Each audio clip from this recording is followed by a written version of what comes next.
Fala, gente, sou Eduardo Lopes, estou aqui para mais um dia de devocional.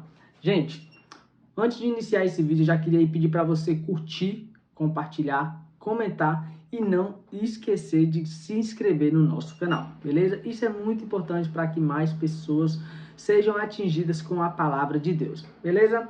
Hoje, gente, iremos falar sobre oração.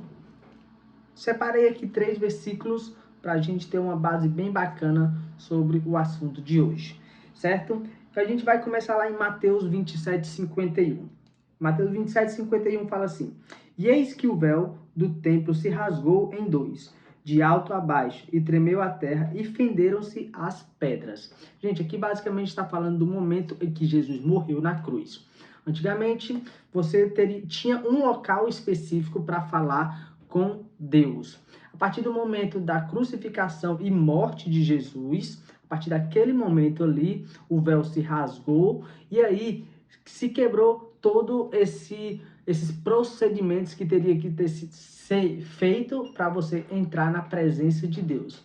A partir de hoje, né, a partir, na verdade, daquele dia, e hoje, a gente basta estar no nosso quarto, na nossa casa, dentro do nosso carro, aonde quer, na rua, aonde quer, no trabalho, aonde quer que você esteja, você pode simplesmente baixar a cabeça e entrar em contato com Deus. Você não precisa ir para um determinado lugar. É mais ou menos isso aqui que esse versículo e todo o seu contexto ele quer falar. Caso você tenha interesse em ler o contexto completo, Mateus 27:51. Esse versículo, né, o Mateus 27, ele vai deixar bem específico mais um pouco sobre esse assunto. Beleza? E aí a gente já pula lá para o Mateus 7. Mateus, capítulo 7. Vamos lá para Mateus capítulo 7, já deixei separado aqui. E o versículo vai ser do 7 ao 12. Lá em Mateus 7:7 fala assim, iniciando no 7. Pedi e dá-se-vos-á, buscar e encontrares, bater e abrir-se-vos-á. Porque todo o que pede, recebe, e o que busca, encontra, e ao que bate, se abre. E qual dentre vós é o homem que, pedindo-lhe um pão, o seu filho, lhe dará uma pedra? E pedindo-lhe peixe, lhe dará uma serpente? Se vós, pois, sendo maus, sabeis dar coisas boas aos vossos filhos, quanto mais vosso Pai, que está nos céus, dará bem mais que lhe pedires. Portanto, tudo o que vós quereis que os homens vos façam, fazei-lo também vós, porque esta é a lei e os profetas. Gente, vamos lá. Aqui, no início todos esses versículos que eu falei, no início ele falou: o que você pedir, você terá, certo? E aí, no meio ele falou: se o teu filho pede um pão, você quer dar coisa melhor ainda, quem dirá quem dirá Deus, né? E aí, lá no final, ele deixa uma chave específica, que para mim isso aqui é o primordial.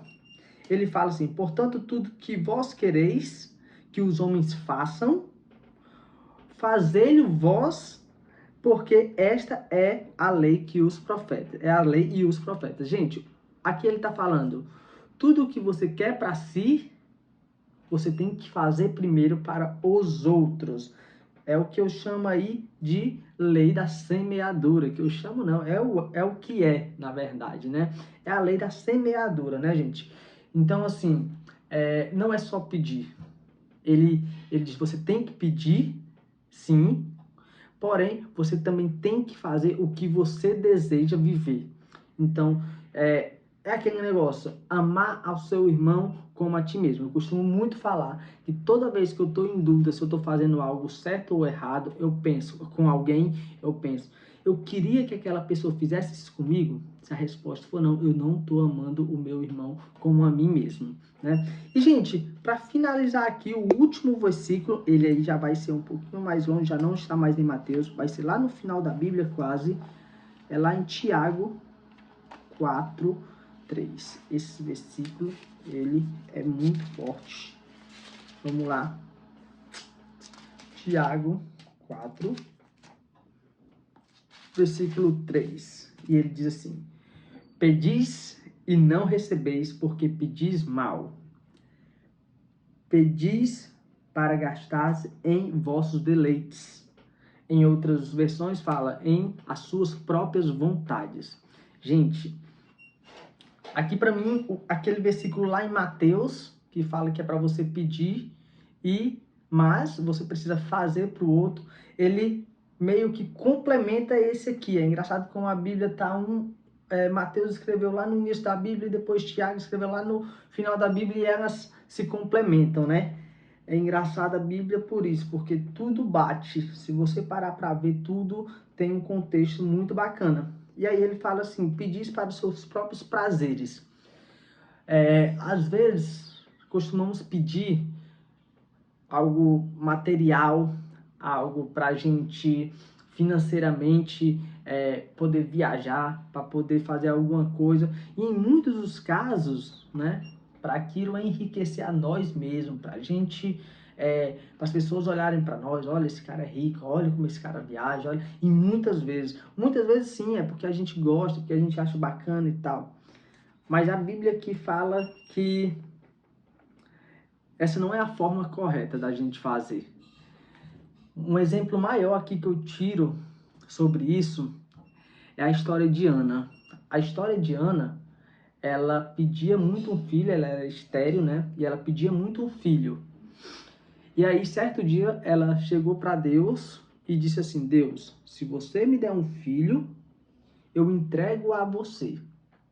Naquele período ali, Deus estava buscando, né, um profeta para Israel. Não querendo me aprofundar muito nesse tema, porque já é um outro mais, porque o profeta atual, o profeta Eli, já estava um pouco velho, e os filhos dele não seguiam o que era o profeta Eli, que era o profeta atual de Israel. Aquilo que fazia, os filhos dele não acompanhavam ele. Então, o que aconteceu? Ana chegou, ela era estéril: Deus, me dê um filho e eu te entregarei ele. Por muitos anos ela tinha tentado. Após essa oração, Deus foi lá e concedeu o filho a ela. Ela entregou para Eli, né, que é o profeta. O profeta Eli, ele ensinou Samuel. Samuel esse que foi o homem que levantou um dos reis mais importantes de Israel, que foi o rei Davi. Então, após esse pedido de Ana, ela concedeu o filho, e a Bíblia fala que ela teve mais outros filhos. Se eu não me engano, mais 3 filhos. A Bíblia fala que após Samuel, Ana teve mais 3 filhos. Então você entende que quando a gente pede as coisas para que os outros também sejam beneficiados com isso, a tendência da gente receber ela é maior. E assim, eu acredito que Deus vê muito sobre isso. Quem vai se beneficiar com isso que eu te der? Quem vai se beneficiar com esse emprego que você está me pedindo? Quem é que vai se beneficiar com esse carro que você está pedindo? Quem é que vai se beneficiar com essa empresa que você está pedindo para que dê certo? Quem é que vai se beneficiar? Gente, a gente precisa mudar a nossa mente, a gente precisa mudar as nossas orações. A gente precisa entender quem é ao redor, quem são as pessoas que vão se beneficiar também com isso. Por mais que inicialmente seja algo forçado, tudo bem, não tem problema. Comece algo forçado. Se a minha empresa der certo, eu quero abençoar pessoas, moradores de rua, eu quero abrir uma ONG e tal. Algo que não seja do fundo do coração. Tudo bem, não tem problema. Mas pense nisso quando você for fazer suas orações e quando você for pedir algo a Deus. Quando você está pedindo um filho, quando você está pedindo qualquer coisa nessa terra, quem vai se beneficiar também com isso? Gente, essa é a minha mensagem de hoje. Acabei esticando um pouquinho aí do que o normal, mas essa palavra é muito importante, já estava no meu coração há um tempo e eu precisava compartilhar ela com vocês.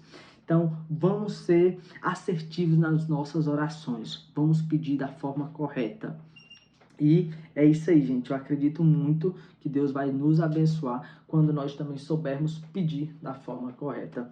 Gente, só lembrando, não esquece de curtir, compartilhar, comentar esse vídeo se você gostou, bota palminha, bota joinha, bota qualquer mensagem aí. Se você quiser deixar mensagem, faz um vídeo sobre alguma coisa, nós iremos fazer. E compartilha, se inscreve no canal também. Beleza, galera? Valeu, Deus abençoe, tamo junto, é nóis.